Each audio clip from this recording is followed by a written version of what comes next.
मराठीसह बॉलिवूडलाही भुरळ घालणारा अभिनेता म्हणजे श्रेयस तळपदे. सावरखेड एक गाव, पछाडलेला, बाजी, ही अनोखी गाठ असे कितीतरी उत्तम मराठी सिनेमे त्यानं केले. तर हिंदीतील त्याच्या सिनेमाची यादी बरीच मोठी आहे. सध्या चर्चा आहे ती त्याच्या मर्दिनी या सिनेमाची. या सिनेमाची श्रेयसनं निर्मिती केली आहे. त्यामुळे मर्दिनीच्या प्रमोशनसाठी श्रेयस सध्या बऱ्याच गाठीभिटी घेताना दिसतोय. अशातच त्याने बॉलिवूड दिग्दर्शिका फराह खानला एक मुलाखत दिली. फराह खान आपल्या शोच्या निमित्ताने मुंबईतील श्रेयसच्या आलिशान घरी गेली होती. यावेळी श्रेयसच्या घरात तिने अस्सल मराठी मेजवानीवर ताव मारला. सोबतच अनेक जुन्या बॉलिवूड सिनेमांच्या आठवणी या निमित्ताने ताज्या केल्या. श्रेयसने फराहच्या ओम शांती ओम या सुपरहिट सिनेमात काम केलं होतं. शाहरुख या सिनेमात प्रमुख भूमिकेत होता, तर श्रेयसने त्याच्या मित्राची भूमिका साकारली होती.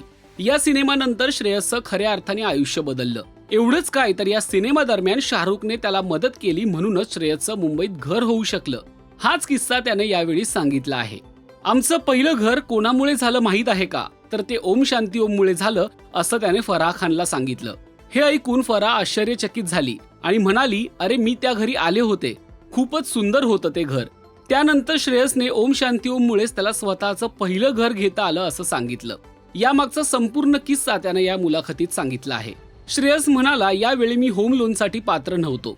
बँकेतील अधिकाऱ्यांनी मला विचारलं की तू आणखी कोणते चित्रपट करत आहेस.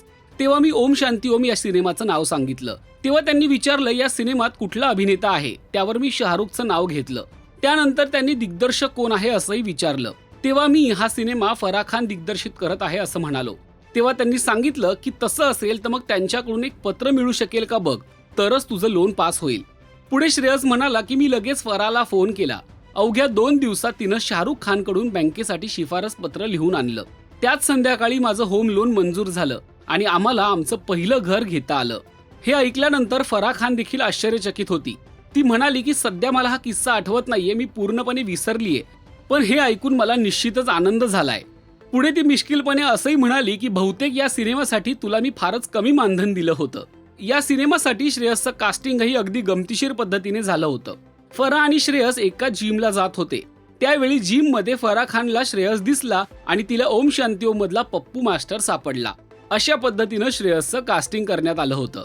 तुम्हाला श्रेयसची कोणती भूमिका आवडते ते कमेंट करून नक्की सांगा. आणि मराठी सिने विश्वातील ताज्या अपडेट, बातम्या आणि गॉसिपसाठी सबस्क्राईब करायला विसरू नका. फक्त राजश्री मराठी.